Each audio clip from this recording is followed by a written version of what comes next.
Hello friends, तो कैसे हैं आप? देख रहे हैं अपने भाई के YouTube channel technical Nikhil ji पे।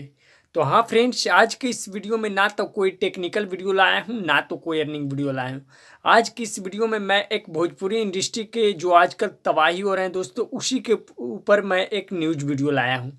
तो इस वीडियो को आप लोग पूरा देखिएगा दोस्तों, और वीडियो को ज़्यादा से ज़्यादा अपने दोस्तों में शेयर कर दीजिएगा।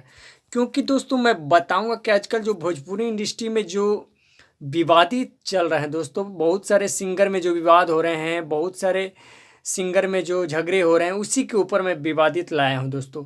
अब एक ऐसा आ चुका है दोस्तों कि जो भोजपुरी इंडस्ट्री है, भोजपुरी इंडस्ट्री को बर्बाद करने के लिए चल चुके हैं भोजपुरी के बहुत सारे तमाम सिंगर लोग।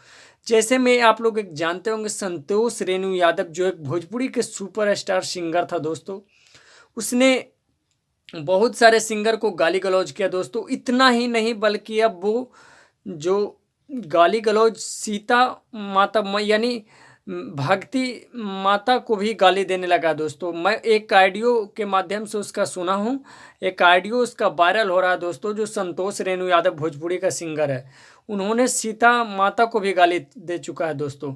इसी के लिए मैं इस वीडियो को बनाया हूं। अगर आप लोग भी भोजपुरी इंडस्ट्री को देखना चाहते हैं, सुनना चाहते हैं, पसंद करते हैं दोस्तों, तो आप लोग को भोजपुरी इंडस्ट्री को बचाना है। और आप लोग इस वीडियो को इतना ज़्यादा शेयर कीजिए दोस्तों, इतना ज़्यादा शेयर कीजिए कि उस जो सिंगर है उसे ये बात का समझ में चल आ जाए दोस्तों कि मैं गलती कर रहा हूँ या ना कर रहा हूँ। क्योंकि ये लोग पहले तो भोजपुरी सिंगर में लड़ाई करते हैं, फिर से बहुत सारे विवाद करके लोग जो पब्लिक होते हैं पब्लिक को लड़वा देते हैं। उसके बाद अब ये लोग क्या कर रहे हैं कि जो भक्ति भजन जो देवता को भी ये लोग नहीं मान रहे हैं दोस्तों, उन्हें भी गाली दे रहे हैं। तो वही मैं बताऊंगा कि संतोष रेणु यादव ने दोस्तों एक ऑडियो क्लिप के वायरल तहत के अनुसार पता चला है कि दोस्तों कि संतोष रेणु यादव ने सीता माता को भी गाली दिया है, और उन्होंने बहुत सारे भोजपुरी सिंगर को भी गाली दे रहा है। तो इस वीडियो को आप ज़्यादा से ज़्यादा दोस्तों में शेयर कर दीजिए, चैनल को सब्सक्राइब कीजिए, क्योंकि इस प्रकार से कोई भी न्यूज़ खबर सबसे पहले जानने के लिए मेरे चैनल पर जुड़े रहिएगा। तो थैंक्स।